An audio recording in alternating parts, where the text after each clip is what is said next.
Hello students, so favourite your favourite channel chemistry with Swati. और आज हम पढ़ रहे हैं फिजिकल केमिस्ट्री। ना फिजिकल केमिस्ट्री थोड़ा सा अलग होगा ऑर्गेनिक से। ऑर्गेनिक में हम लोगों ने बहुत सारी इक्वेशंस पढ़ी, कन्वर्जन्स पढ़े, नेम रिएक्शंस पढ़ी। अब यहाँ पे हम फिजिकल पढ़ेंगे। तो फिजिकल में क्या होता है? फिजिकल प्रॉपर्टीज, कोई भी हम रिएक्शन करवा रहे हैं, सॉलिड में होगी, लिक्विड में होगी या गैसेस की रिएक्शन करवाएंगी, तो उस रिएक्शन पे कौन कौन से फैक्टर्स का इफेक्ट पड़ेगा, और जो सॉल्यूशन पार्टिसिपेट कर रहा है या जो भी गैस का कंपोजिशन पार्टिसिपेट कर रहा है उसकी कितना अमाउंट हम लेंगे, यही हमको इस चैप्टर में पढ़ना है। सॉल्यूशन, हमारे लाइफ में कई तरह के सॉल्यूशंस हो सकते हैं, होते हैं ना। यस, हम कई तरह के सॉल्यूशन, जैसे हम नींबू का शरबत पीते हैं, वो भी एक सॉल्यूशन है। आप लोगों ने कई बार देखा होगा, हम हमारे टेस्ट के अकॉर्डिंग नींबू का शरबत बनाते हैं। कोई ऐसा रहता है जिसमें नींबू ज्यादा डाल देता है, कोई ऐसा रहता है जिसमें शक्कर ज्यादा डाल देते हैं। तो हमारे टेस्ट के अकॉर्डिंग हम सॉल्यूशन बनाते हैं। जब केमिस्ट्री में कोई रिएक्शंस होती है या कोई सॉल्यूशन बनाया जाता है किसी रिक्वायरमेंट के लिए, तो किस तरह से हम उसको कंपोजिशन किस तरह से डिसाइड होंगे, यही हमको इस चैप्टर में पहले टॉपिक में पढ़ना है। अब सॉल्यूशन क्या होता है? हम ऐसा मानते हैं generally solution is a homogeneous mixture. Solution क्या होता है? Homogeneous mixture. अब आप लोगों को सभी को बेटा 9th स्टैंडर्ड में आप लोगों ने पढ़ा होगा what is a homogeneous mixture. क्या होता है होमोजीनस मिक्सचर? किसी को पता है? Uniform composition through out the solution. एक जैसा कंपोजिशन हमको एक ट्रांसपेरेंट लिक्विड दिखेगा, जनरली हम कहते हैं कोई फिजिकल बाउंड्रीज नहीं होगी, नो फिजिकल बाउंड्रीज। ये कुछ पॉइंट्स है जिसको हम कहते हैं कि होमोजेनस मिक्सचर होगा। नींबू का शरबत बन के आपके पास रेडी है। चलो नींबू का शरबत तो बहुत दूर की बात है, हमने कप लिया, कप के अंदर पानी लिया, पानी के अंदर शक्कर डाल दी, उसको हिला लिया। थोड़ी देर के बाद देखेंगे शक्कर अलग से दिखेगी नहीं, पानी अलग से दिखेगा नहीं, एक जैसा सॉल्यूशन दिखेगा।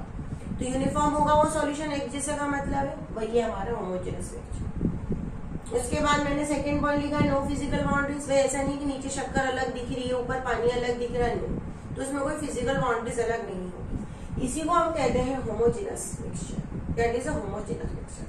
तो सॉल्यूशन जो होता है वो जनरली माना जाता है कि होमोजेनस मिक्सचर है। अब सॉल्यूशन की कंपोजिशन क्या है? What is the composition of solution? Solution का कंपोजिशन जनरली हम पढ़ते हैं solution is made up of generally two type of parts. One is a solution solute and another is a solvent. जो small quantity में present है वो कहलाता है सॉल्यूट, जो लार्ज क्वांटिटी में प्रेजेंट होता है वो कहलाता है सॉल्वेंट। अब इस कंपोजिशन में ध्यान से देखो, मैंने सॉलिड और सॉल्वेंट दो ही कंपोनेंट लिए हुए। कितने कंपोनेंट लिए हमने? 2।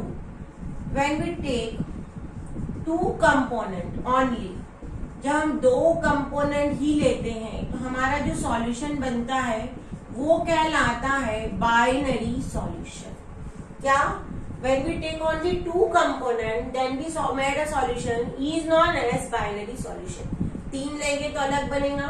जनरली 3 ले लेते हैं तो उसको कहते हैं टर्शरी, 4 लेते हैं तो उसको कहते हैं क्वार्टरनरी। पर ये हमारे सिलेबस में नहीं है, हमको सिर्फ एनसीईआरटी लेवल पे 2 ही कंपोनेंट का पढ़ना है। अब सॉल्यूशन का हमारे लाइफ में बहुत इंपॉर्टेंट है। आप लोगों ने देखा होगा कई बार हम लोग बीमार पड़ जाते हैं, doctor suggest to take the, आपको सलाइन इंसर्ट करने की एडवाइस देते हैं कि इनको सलाइन लगाई जाए, होता है। यस, तो व्हाट इज ए सलाइन? क्या होता है? सलाइन में वाटर के अंदर कुछ इसेंशियल रिक्वायर्ड कॉन्सेंट्रेशन के, स्पेसिफिक कॉन्सेंट्रेशन के, यहाँ पे कॉन्सेंट्रेशन वर्ड में लिखी, स्पेसिफिक कॉन्सेंट्रेशन के सॉल्ट डाल दिए जाते हैं। अब ये जो सलाइन होता है वो ब्लड के अंदर जाता है, और ब्लड आपको पता है क्या होता है? ब्लड के अंदर प्लाज्मा होता है। यस, ब्लड के अंदर प्लाज्मा होता है, एक सेल्स होती है, 2 पार्ट होते हैं ब्लड के। ये थोड़ा बहुत ज्यादा बायोलॉजिकल हो गया, पर ब्लड के अंदर एक इंपॉर्टेंट पार्ट होता है बेटा हमारे ब्लड के अंदर, दैट इज अ प्लाज्मा। तो जो सलाइन डालेंगे हम हमारे बॉडी के अंदर, जो वाटर और सॉल्ट रहेगी उसकी कंसंट्रेशन सिमिलर रहेगी प्लाज्मा की। क्या बोला मैंने?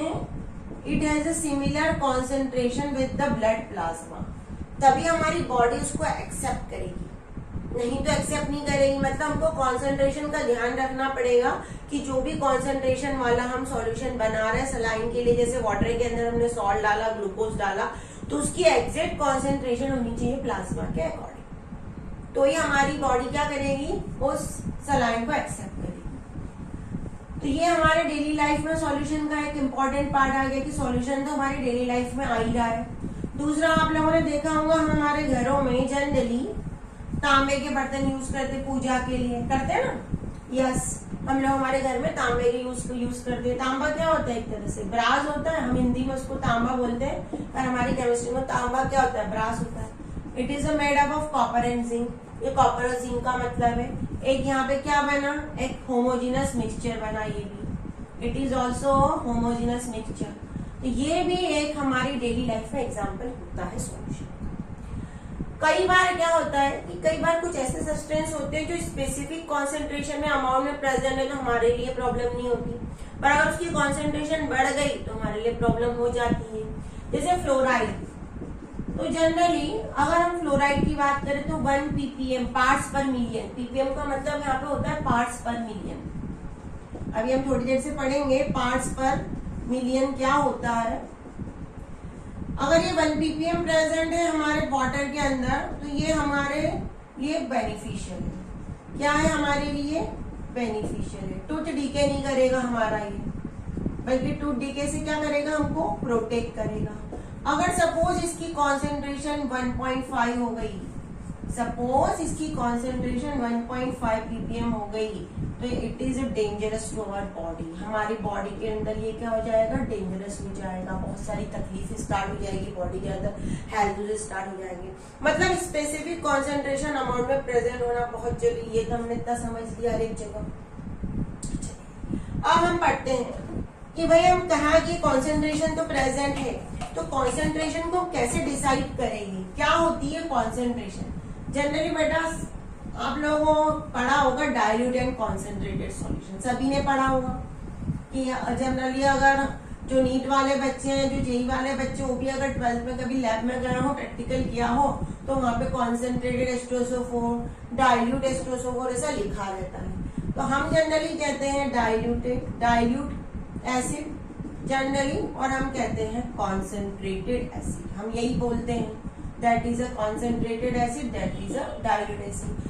यहाँ पे वाटर ज्यादा होता है, वाटर क्या होता है, ज्यादा एक्सेस क्वांटिटी में होता है, और यहाँ पे एसिड एक्सेस क्वांटिटी में होता है। पर एग्जैक्ट क्वांटिटी बता रहे क्या, नहीं।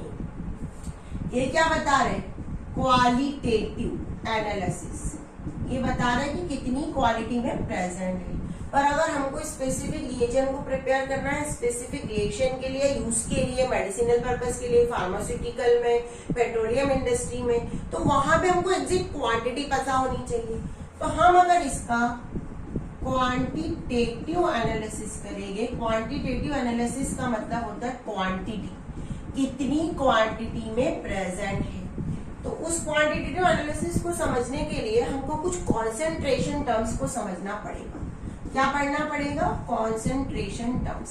कॉन्सेंट्रेशन टर्म्स का मतलब होता है कि कंपोनेंट कितने अमाउंट में प्रेजेंट है, how much amount of component present in a solution. Concentration का जनरली यही मीनिंग होता है।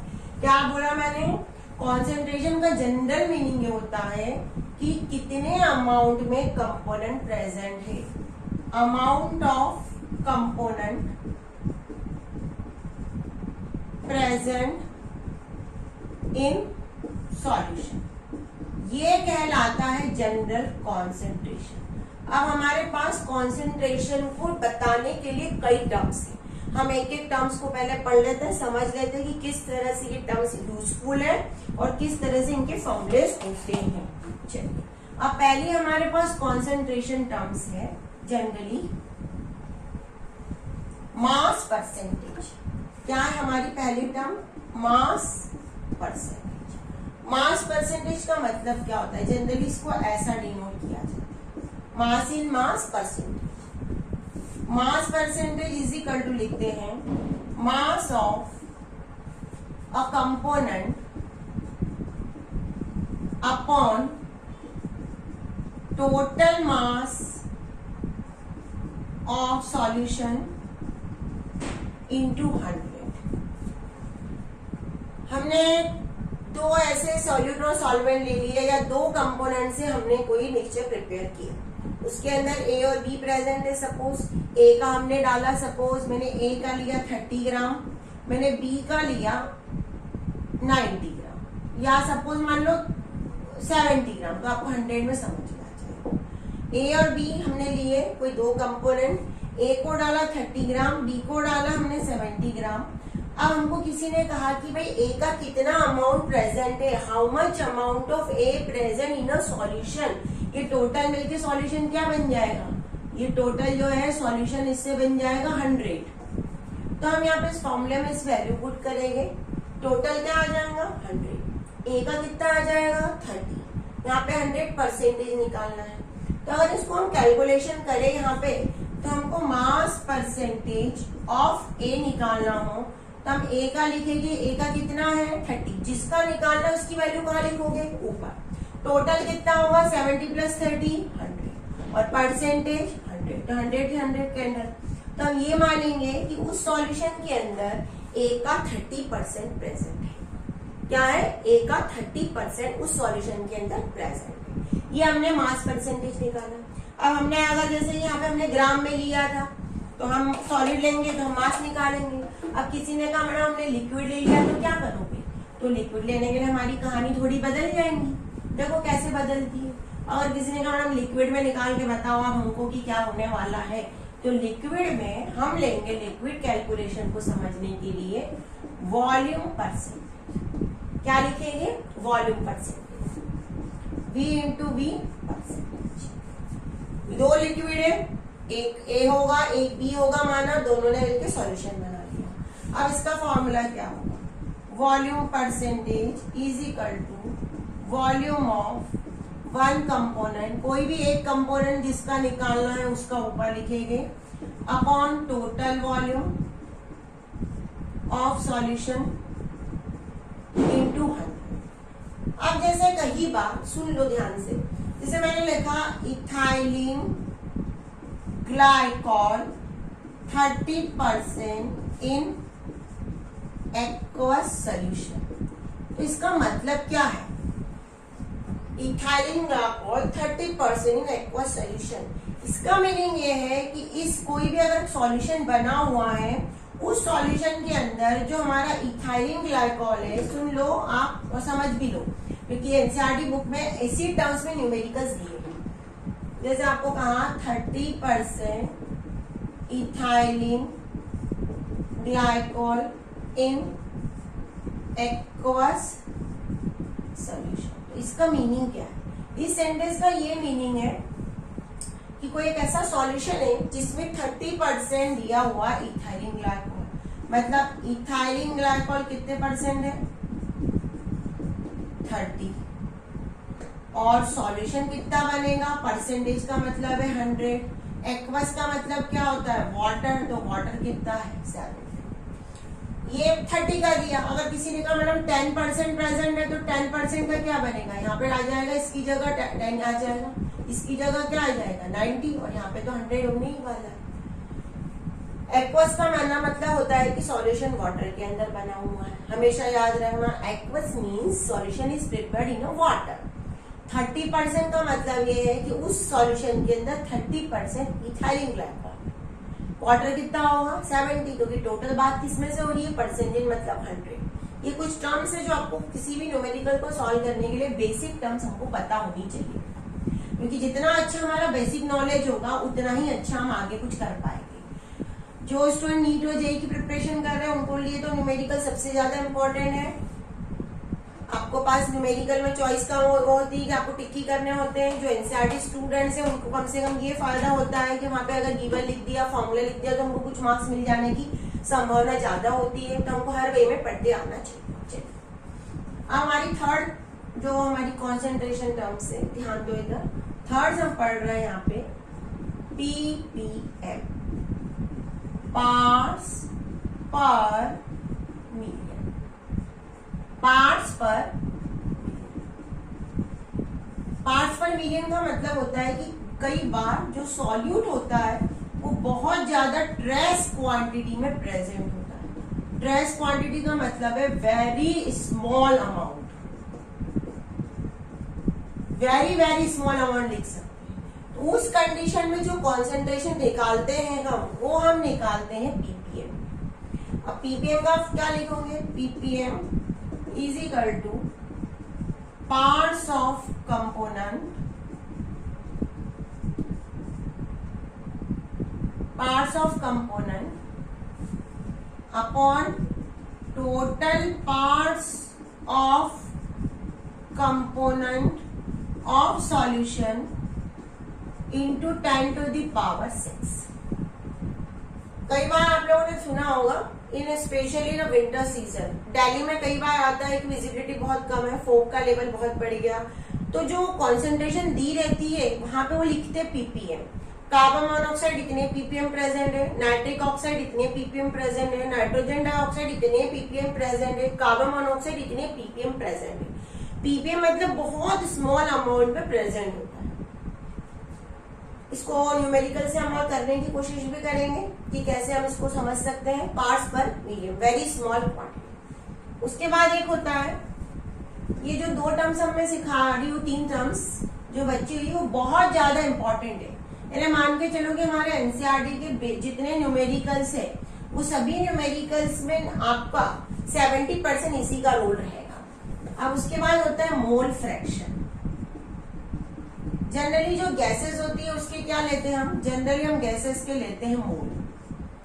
अब ये पढ़ेंगे कि गैसेस के हम क्या लेते हैं जनरली, मोल। अब किसी गैस का हमने मिक्सचर बना लिया, जैसे ए और बी कोई गैस है, दोनों का मिक्सचर प्रिपेयर कर दिया, इसके कुछ मोल प्रेजेंट है, मान के चलो कि इसके हमने ले लिए 33% और इसके ले लिए 66%, ऐसे मोल प्रेजेंट है।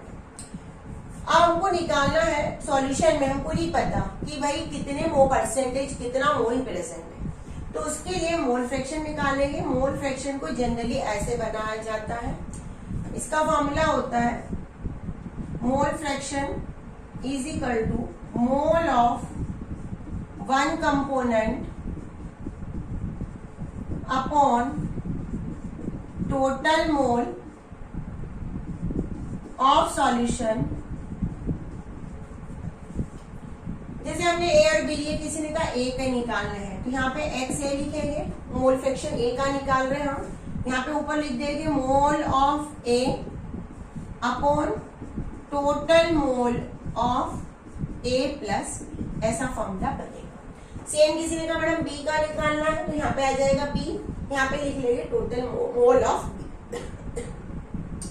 ए बी सी, अगर बहुत सारे कंपोनेंट प्रेजेंट है तो A B C D S way में निकालेंगे हम। अब मोल फ्रैक्शन में क्योर होता है कि जितने भी मोल फ्रैक्शन अगर आपको किसी सॉल्यूशन में से निकालने के लिए कहे, अगर सॉल्यूशन में 3 कंपोनेंट है प्रेजेंट, एक्स ए है, बी है और सी है, तीनों से मिक्सचर बना है, ए बी सी 3 कंपोनेंट है गैस के और एक मिक्सचर बना है, तो सभी मोल फ्रैक्शन का सम क्या होता है? यूनिटी होता है। Sum of all mole fraction is unit या यूनिटी। ये टर्म्स आप याद रखना, कई तरह बार न्यूमेरिकल को सॉल्व करने में हमको इसका सपोर्ट मिलेगा, याद। ये बहुत इंपॉर्टेंट है फॉर्मूला, इससे कई बार हम हमारे न्यूमेरिकल्स को बहुत इजीली सॉल्व कर पाए। वो कहते हैं ना कि हमको जैसे कि युद्ध लड़ना है तो पहले सब तैयार किया जाता है युद्ध लड़ने के लिए, कि आपको हर चीज पता होनी चाहिए, वैसे हमको न्यूमेरिकल सॉल्व करने हैं, तो न्यूमेरिकल सॉल्व करने के लिए हमको पूरी तैयारी यहाँ पे करनी पड़ती है। इसका मतलब ये। चलिए नेक्स्ट है हमारा मोलैलिटी। जनरली इसको इंडिकेट किया जाता है स्मॉल एम से। मोल of solute dissolved in 1 kg of solvent. 1 kg solvent के अंदर कितने मोल सॉल्यूट के प्रेजेंट है, ये कहलाता है मोलैलिटी। मैं हिंदी में भी एक्सप्लेन कर रही हूँ। क्या? मोल of solute dissolve in 1 kg of solvent. 1 kg solvent के अंदर कितने मोल प्रेजेंट है, ये कहलाएगा मोलैलिटी। मोलैलिटी का फॉर्मूला होता है mole of solute upon mass of solvent, और यहाँ पे आना चाहिए केजी। अगर सपोज यहाँ पे केजी नहीं है तो ऊपर हमको उसको 1000 से मल्टीप्लाई करना पड़ेगा केजी में कन्वर्ट करने के लिए। That is a molarity terms. अब इसके बाद एक और टर्म्स है, इसको आप वीडियो को पॉज करके बेटा नोट करते जाना। आपके एनसीईआरटी बुक में दिया है, पर अपने खुद के नोट्स बनाओगे तो पढ़ने का एक अलग ही मजा आएगा। हमको याद रहेगा कि हमने यहाँ पे ये लिखा था, मोलैरिटी,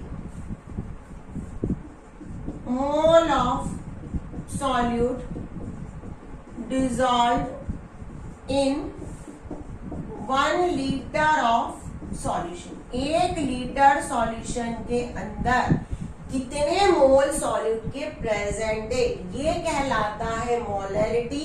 मोलैरिटी का जो सिंबल होता है वो होता है कैपिटल M। फॉर्मूला होगा मोल of solute upon volume of solution, और यहाँ पे लिखोगे लीटर, लीटर के अंदर। ये बात कहाँ होगी, लीटर के अंदर। हो गया कि चलो, तो ये पूरी कॉन्सेंट्रेशन टर्म्स जितनी मैंने पढ़ाई ये बहुत इंपॉर्टेंट है, न्यूमेरिकल्स में हमको कई बार यूज होगी।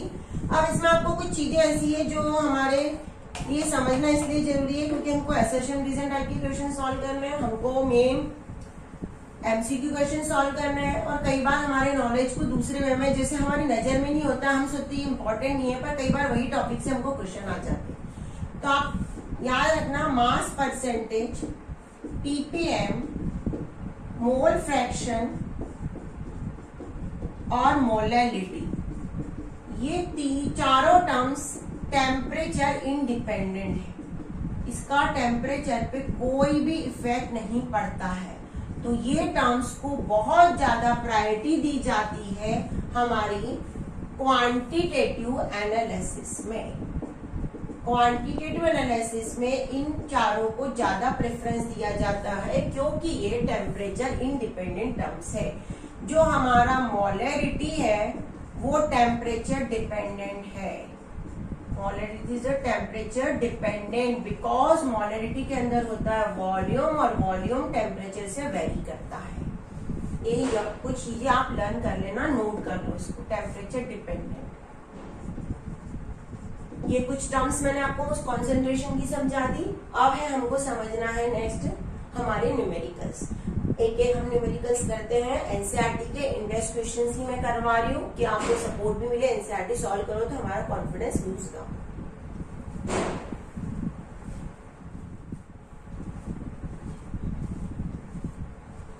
बट हमको एक न्यूमेरिकल दिया है, calculate the mass percentage of C6H10 and CCl4 if 22 gram of a benzene is dissolved in a 122 gram of CCl4। Mass percentage निकालना है। बेंजीन दिया हुआ है और CCl4 दिया है, तो बेंजीन का कितना अमाउंट है, पहले हम चेक करते हैं कि बेंजीन का कितना अमाउंट दिया है। मास ऑफ बेंजीन कितना है हमारे पास, 22 ग्राम। मास ऑफ CCl4 कितना है हमारे पास, 122 ग्राम दिया हुआ है। अब हम निकालेंगे total mass of solution. Total mass of solution, जो सॉल्यूशन बना उसका टोटल कितना होगा, 222 अपॉन 122 इज इक्वल टू 144 ग्राम ये बन जाएगा। अब हमको निकालना है मास परसेंटेज ऑफ बेंजीन, तो मास परसेंटेज ऑफ बेंजीन लिखेंगे इज इक्वल टू फॉर्मूला लिखेंगे, ये गिवन है हमारा। अगर आप थ्योरी एग्जाम दे रहे हो तो आपको गिवन पे मार्क्स मिलेंगे। यस, अगर आप एनसीईआरटी की एग्जाम दे रहे हो, 12th की एग्जाम दे रहे हो, रिटर्न एग्जाम दे रहे हो तो आपको गिवन पे मार्क्स मिलेंगे, फॉर्मूले पे मार्क्स मिलेंगे। फॉर्मूले में वैल्यूज पुट करोगे उस पे भी मार्क्स रहेंगे। सिर्फ कैलकुलेशन अगर नहीं भी हुआ तो आपको लेकिन बहुत अच्छे मार्क्स मिल सकते हैं। Mass percentage of benzene is equal to mass of benzene, formula use करेंगे, upon total mass of solution. ये एक फॉर्मूला है, इस फॉर्मूले को नोट करेंगे। वीडियो को पॉज करके पहले न्यूमेरिकल हमारा लिख लो आप अपना, उसके बाद ही उसको आगे सॉल्व कर। तो ये गिवन मैंने लिख के दिया है, ये फॉर्मूला मैंने यहाँ पे जो लिख के दिया ऊपर लिख रही हूँ मैं, mass percentage of benzene is equal to mass of benzene upon total mass of solution into 100, percentage निकालना है, 100 नोट करना जरूरी है। चलिए अब हमारे पास बेंजीन का मास कितना है 22 ग्राम, तो यहाँ पे हम वैल्यू पुट करेंगे 22। टोटल कितना आया 144 इंटू 100। इसको सॉल्व करोगे, जब इसको सॉल्व करोगे हम तो हमको वैल्यूज जो मिलेगी वो कुछ इस तरह से होगी। बेटा आपको थोड़ा सा कैलकुलेशन, एग्जैक्ट कैलकुलेशन तो नहीं पर नियर अबाउट कैलकुलेशन करने की कोशिश हमेशा किया करो। इसको सॉल्व करोगे तो 15.28% हमारा आंसर आएगा। उसके बाद हमको किस देगा मास परसेंटेज ऑफ CCl4 निकालो। हम लिखेंगे mass of CCl4 upon total mass of solution into 100। Mass of CCl4 कितना हमको गिवन है 122 गिवन है, 122 लिखे नीचे 144 इंटू 100। इसको सॉल्व करोगे आंसर होगा 84.72 ग्राम। ये दोनों वैल्यूज हमने निकाल ली। अब यहाँ पे थोड़ा सा आपको कैलकुलेशन ये समझना पड़ेगा कि थोड़ा सा नियर अबाउट आंसर निकालने की कोशिश करो। क्लियर होगा? वीडियो को पॉज करके इसको नोट कर लो।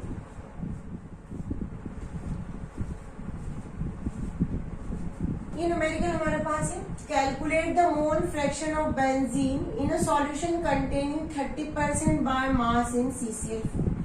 अभी कुछ दिन पहले ही मैंने आपको बताया था कि 30% बाय मास इन CCl4 का मीनिंग क्या है। बेंजीन जो है यहाँ पे उस बेंजीन का हमको दिया है 30 ग्राम। 30% मतलब 30 ग्राम को डिजोल्व है। ये अंडरस्टूड है कि 30 ग्राम क्या डिजोल्व है, बेंजीन डिजोल्व है। CCl4 कितने ग्राम डिजोल्व होगा 70 ग्राम डिजोल्व होगा। अब हमको क्या निकालना है मोल फ्रैक्शन निकालना है। सबसे पहले तो मैंने गिवन टर्म्स लिखी। अब मोल फ्रैक्शन निकालेंगे आपको मोल पता होना चाहिए और मोल का फॉर्मूला क्या होता है हमारे पास, मोल होता है given mass upon molar mass. तो गिवन मास तो हमारे पास 30 ग्राम है बेंजीन का, मोलार मास बेंजीन का, मोल ऑफ बेंजीन हम यहाँ पे लिखेंगे। First we write down mole of benzene. Given mass मतलब उसका 30 ग्राम तो प्रेजेंट है। उसका मोलार मास बेंजीन का फॉर्मूला होता है C6H6। तो बेंजीन का C6H6 से इसका मोलार मास निकालो। यहाँ पे 6 12 प्लस 6 1 प्लस 6 तो ये आ जाएगा 78 ग्राम। तो ये आ जाएगा 78। इसको हम सॉल्व करेंगे तो ये निकलेगा बेंजीन के मोल। क्या निकलेंगे बेंजीन के मोल 0.38। इसका आंसर होगा 3846। चलिए ये हो गया। अब हम किसके मोल निकालेंगे CCl4 के मोल निकालना है। हमारा ये काम है कि CCl4 के मोल निकालो। तो CCl4 के मोल निकालने के लिए मोल ऑफ CCl4 लिखेंगे हम यहाँ पे। CCl4 का गिवन मास कितना है 70। अब CCl4 का मोलार मास निकालना है। CCl4 कार्बन कितना होता है 12, ये 4, इसका क्या होता है 35.5। जब इसको सॉल्व करेंगे हम तो हमको पता चलेगा इसका आंसर है 154। यहाँ पे लिख देंगे 154। इसके मोल निकल जाएंगे, जो इसके मोल होंगे वो होंगे 0.38। नोट करते जाना बेटा वीडियो को। 0.45 इसको सॉल्व करोगे। इसको पूरा नोट कर लो वीडियो को पॉज करके। अब हम निकालेंगे मोल फ्रैक्शन। अब हमारी टर्म है मोल फ्रैक्शन निकालने की।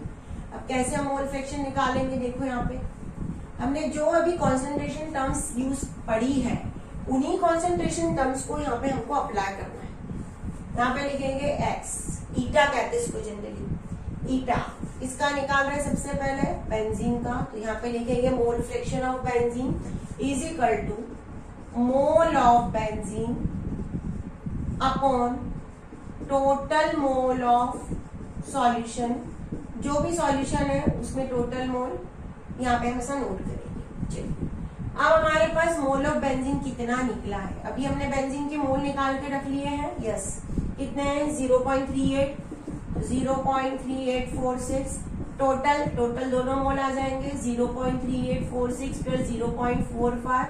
इसको जब हम सॉल्व करेंगे तो हमको बेंजीन के मोल निकल जाएंगे यहाँ पे हमारे पास 0.458। क्या निकलेंगे 0.458 ये निकलेगी। ये किसके निकले हैं, ये बेंजीन के निकले। अब किसी ने आपको क्या क्वेश्चन घुमा के दीजिए CCl4 के निकालो, तो CCl4 के वैल्यू यहाँ पे CCl4 की वैल्यू पुट कर देंगे। पहले इसको नोट कर लो, फिर CCl4 के निकाल देते हैं। बेंजीन के मोल कितने आए हमारे पास 0.458, ये याद रखना है आपको। अब हम यहाँ पे करेंगे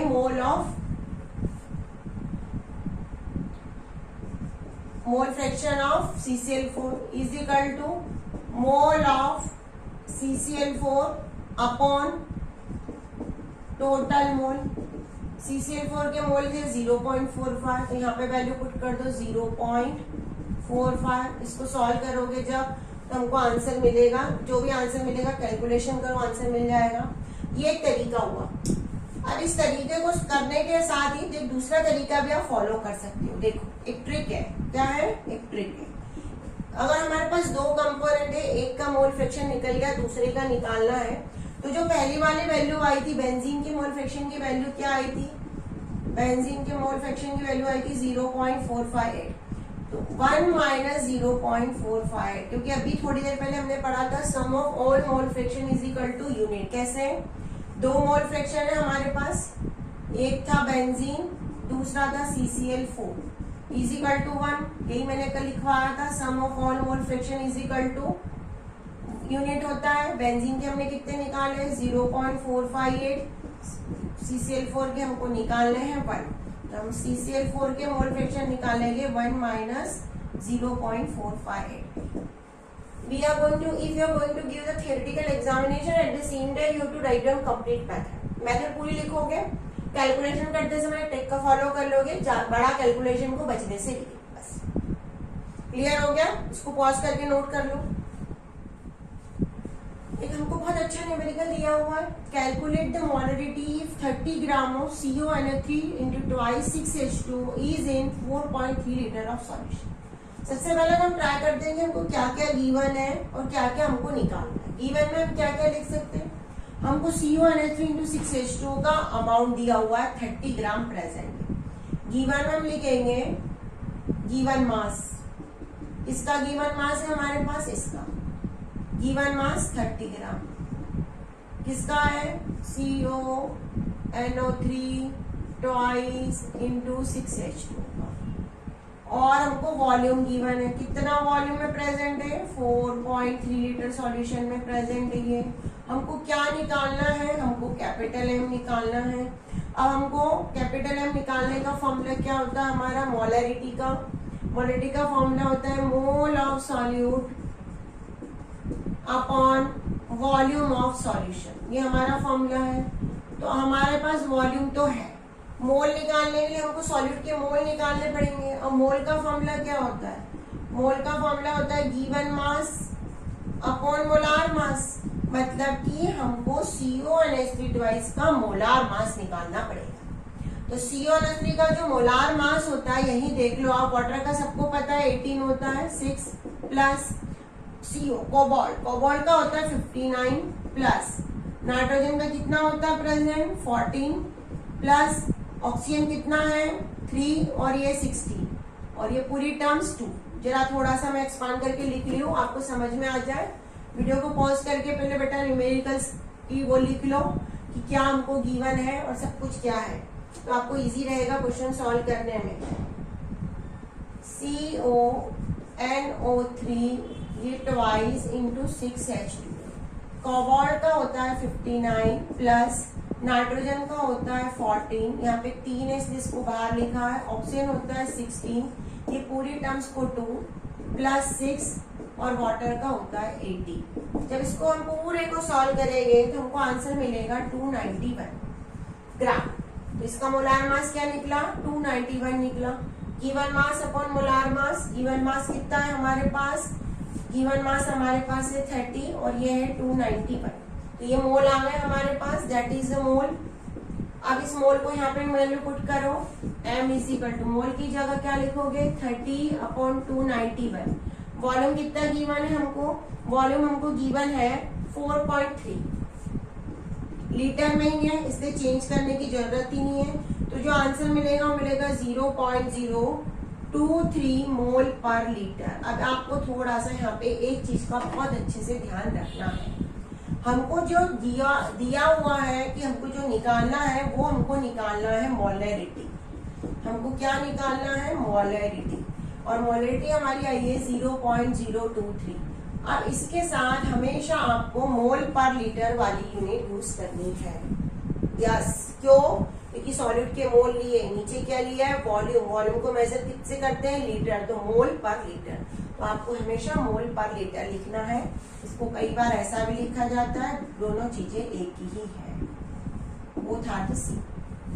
वीडियो को पॉज करके पूरा न्यूमेरिकल नोट कर लो। These all are the NCERT intext questions. हम पूरा एनसीईआरटी के पहले इंटेस्ट क्वेश्चंस का भी बना लेंगे, उसके बाद आपको एनसीईआरटी के टेक्स्ट बुक एक्सरसाइज की न्यूमेरिकल्स भी करवाए जाएंगे। एक आपको ये numerical, calculate the mass of urea NH2CO NH2 required in making a 2.5 kg of 0.25 molar aqueous solution. Calculate the mass of urea. Urea का मास हमको कैलकुलेट करना है। जब भी कभी बेटा कोई ऐसा क्वेश्चन आए हमको कि कैलकुलेट द मास, सुन लो, तो उसमें हमको गिवन मास निकालना होता है। क्या होता है? इसी सेंटेंस का मीनिंग ही है कि हमको गिवन मास निकालना है, क्योंकि मोलार मास तो फिक्स वैल्यू है। तो हमको सबसे पहले हम गिवन में लिखेंगे, गिवन मास हमको निकालना है। मोलार मास NH2CO NH2 का, NH2CO NH2 मोलार मास हम निकाल सकते हैं 14, ये 2, ये 1, कार्बन 12, ऑक्सीजन 16, फिर 14, फिर 2, फिर 1। इसको थोड़ा सा कैलकुलेट करो तो 60 ग्राम आ जाएगा।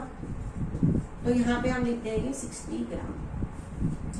2.5 kg ऑफ मोलर एक्वस, मतलब वाटर के अंदर सॉल्यूशन बना हुआ है, अंडरस्टूड है। ये जो 2.5 kg ऑफ एक्वस है, इसका मतलब है कि हमको यहाँ पे दिया हुआ है मास ऑफ सॉल्वेंट। सॉल्वेंट क्या है? वाटर। वाटर के अंदर बना हुआ है सॉल्यूशन 2.5 kg। और क्या दिया हुआ है हमको? और कुछ दिया हुआ है क्या? ध्यान दो आप। यस, 0.25 मोलर, मतलब हमको मोलैरिटी दी है। कैसे मैंने निकाला कि मोलैरिटी ही दी है? अगर मोलैरिटी दी रहती तो यहाँ पे लीटर रहता, वॉल्यूम में रहता। ये केजी में दिया है, और केजी में हम किसका फॉर्मूला यूज करते हैं? मोलैरिटी का। ये पूरी गिवन टर्म्स हमारे पास आ गई।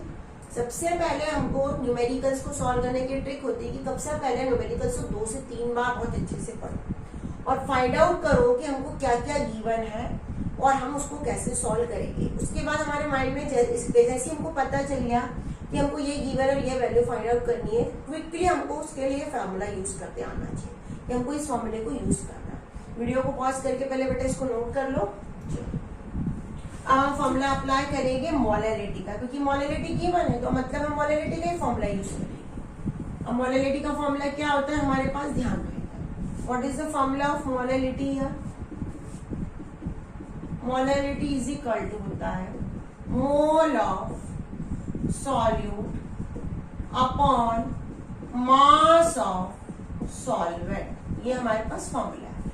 मोलैरिटी की जगह हम यूज करेंगे यहाँ पे 0.25 मोल ऑफ सॉल्यूट। अब आपको मोल ऑफ सॉल्यूट निकालना, मोल किसके बार होता है?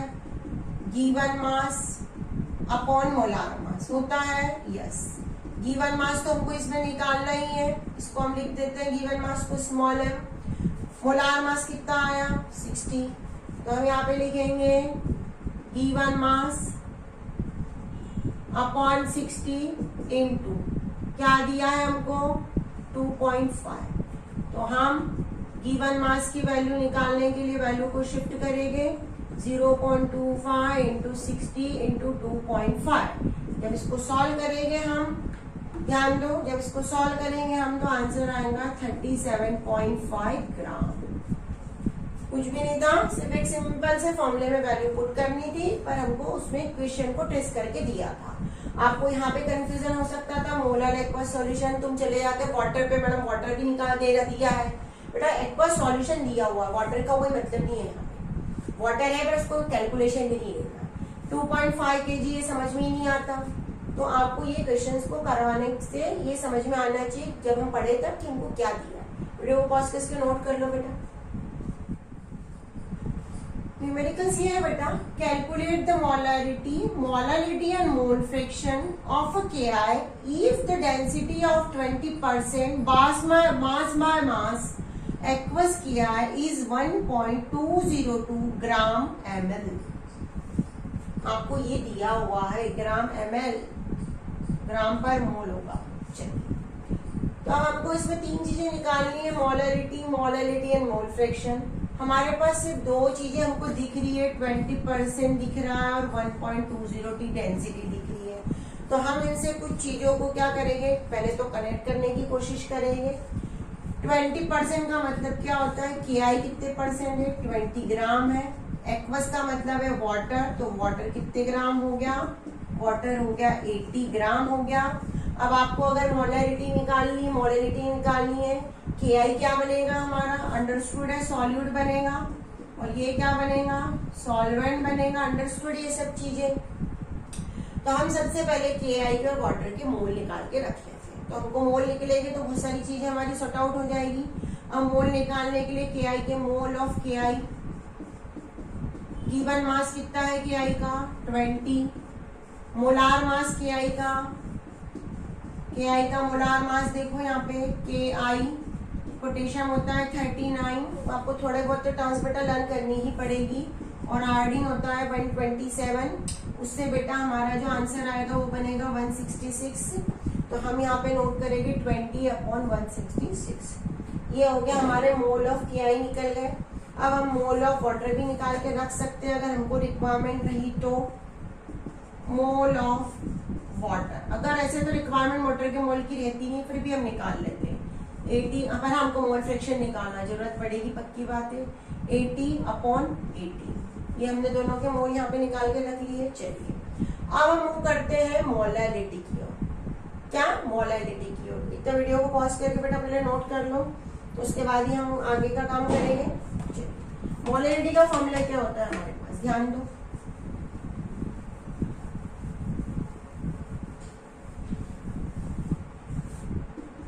मोलैरिटी क्या होता है, मोल ऑफ सॉल्यूट।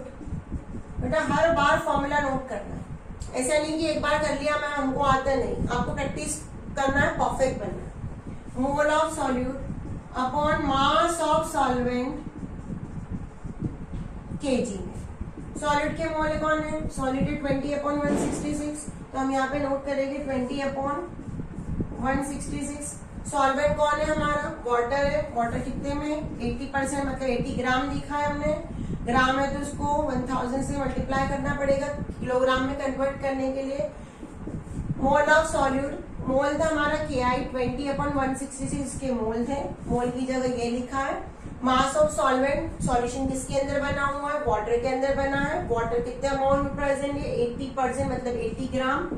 क्योंकि यहाँ पे हम फॉर्मूले में हमेशा kg में लिखते हैं, तो ऊपर 1000 से मल्टीप्लाई करेंगे। इसको वैल्यू को अगर हम करेंगे तो 1.506 हमको m मिलेगा, मोलैरिटी। ये मिल गया हमारा पहला क्वेश्चन सॉल्व हो गया, मोलैरिटी। वीडियो को पॉज कर इसको नोट कर लो। अब हम टर्म करेंगे मोलैरिटी का। अब हम क्या यूज करेंगे, मोलैरिटी को निकालेंगे। कैसे मोलैरिटी, मोलैरिटी के फॉर्मूले में आपको याद करो बेटा, जब भी हम मोलैरिटी निकालते हैं तो मोलैरिटी में हमको वॉल्यूम पता होना चाहिए, क्योंकि हमारा मोलैरिटी का फॉर्मूला ही होता है वॉल्यूम से related. Molarity is equal to होता है mole of solute upon volume of solution. ये हमारा फॉर्मूला है। तो हमारे पास वॉल्यूम नहीं है बेटा, कहीं हमारे पास कहीं भी वॉल्यूम नहीं है। तो डेंसिटी, वॉल्यूम और मास में कोई रिलेशनशिप हो सकता है क्या, हो सकता है। तो हम वही लिखते हैं। हमारा सॉल्यूशन का वॉल्यूम कितना है, सॉल्यूशन कितना है हमारे पास, 100 ग्राम है कि नहीं, यस। तो ये है मास 100 ग्राम। डेंसिटी हमको कितनी दी है, डेंसिटी हमको दी हुई है 1.20। वॉल्यूम हमको निकालना है इन दोनों की हेल्प से। तो आपको एक फॉर्मूला पता होना चाहिए, डेंसिटी इज इक्वल टू होता है मास अपॉन वॉल्यूम। क्या होता है, डेंसिटी इज इक्वल टू होता है मास अपॉन वॉल्यूम। डेंसिटी है 1.202, मास है 100 और वॉल्यूम हमको निकालना है। तो वॉल्यूम इज इक्वल टू यहाँ पे नोट करेंगे 100 अपॉन 1.202। जब इसको सॉल्व कर, इसको वीडियो को पॉज करके आप इसको नोट कर लो बेटा पहले, क्योंकि आपको हर एक स्टेप पता होनी चाहिए। हमको यहाँ पे अगर एनसीईआरटी की एग्जाम देनी है तो हमको हर स्टेप का इस बारे में पता होना चाहिए, क्योंकि हमारी जो मार्किंग है वो स्टेप बाय स्टेप होगी। तो यहाँ पे हमारा आंसर आ जाएगा 83.19। ये वॉल्यूम पता चल गया हमको। चलिए, अब वॉल्यूम पता चल गया तो हमारे लिए मोलरिटी को निकालना कोई बहुत बड़ा इशू नहीं है। अब हम निकालेंगे मोलरिटी। मॉल ऑफ सॉल्यूट क्या है हमारे पास, अभी हमने थोड़ी देर पहले KI के निकाले थे, अगर आपको याद हो तो 20 upon 166 into volume of solution 83.19 into ऊपर 1000, क्योंकि ये जो आंसर दिया है हमारा वो लीटर में नहीं है इसलिए। तो यहाँ से मोलरिटी निकालेंगे। मोलरिटी की वैल्यू आ जाएगी 1.545 मोल पर लीटर। ये हमारी मोलरिटी भी फाइंड आउट हो गई। अब हमको निकालना है मोल फ्रैक्शन। अब हमको क्या निकालना है, मोल फ्रैक्शन। किसके निकालने हैं, KI के। अगर हमको KI के मोल फ्रैक्शन निकालने हैं तो KI के मोल लिखेंगे, मोल फ्रैक्शन KI का x KI, mole of KI upon total मोल। अब KI के मोल अगर याद हो तो अभी हमने KI के मोल कितने लिखे, 20 अपॉन 166। तो हम यहाँ पे पहले सबसे पहले क्या करते हैं, हम मोल को सॉल्व करके रख लेते हैं। हमने पहले ही सॉल्व करके रख लेना चाहिए था। चलिए कोई बात नहीं।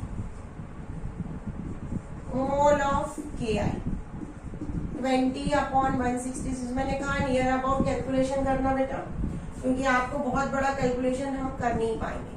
नियर अबाउट कैलकुलेशन आप करते रहोगे तो इजी पड़ेगा। Mole of water 80 upon 18 4.44। ये दोनों मोल आगे से वैल्यू पुट करनी है। KI के मोल 0.12, टोटल मोल 0.12 अपॉन 4.44, क्योंकि टोटल आना चाहिए।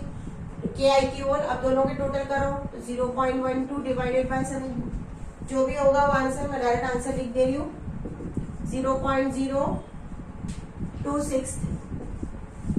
कैसे हमने सॉल्व किया वापस एक बार समझ लो। हमको निकालने थे मोल फ्रैक्शन ऑफ KI। तो KI के मोल करने से पहले हमको मोल फ्रैक्शन निकालने से पहले KI के मोल पता होना चाहिए। KI 20 गिवन है, 160 उसका मोलार मास था 0.12। वाटर के मोल 80 ग्राम वाटर लिया हुआ है, 18 उसका मोलार मास होता है 4.44। जिसके मोल निकालने उसकी वैल्यू ऊपर पुट करते हैं, टोटल मोल नीचे लिखते हैं, आंसर आया 0.263। सपोज इसी क्वेश्चन में आपको दिया जाता find out the mole fraction of water, तो हम 1 में से इसको माइनस कर देते हैं तो हमको मिल जाता आंसर। तो ये पूरे पार्ट न्यूमेरिकल्स के हमारे एनसीईआरटी के इंडेक्स के इस टॉपिक से रिलेटेड मैंने करवा दिए हैं। कोई डाउट अगर है तो हमारा कमेंट्स बॉक्स आपके लिए हमेशा खुला है, अपने डाउट्स उसमें डालिए, हम आपको जरूर सॉल्व करने के लिए हेल्प करेंगे और पढ़ते रहिए। अगले वीडियो का वेट करते हैं।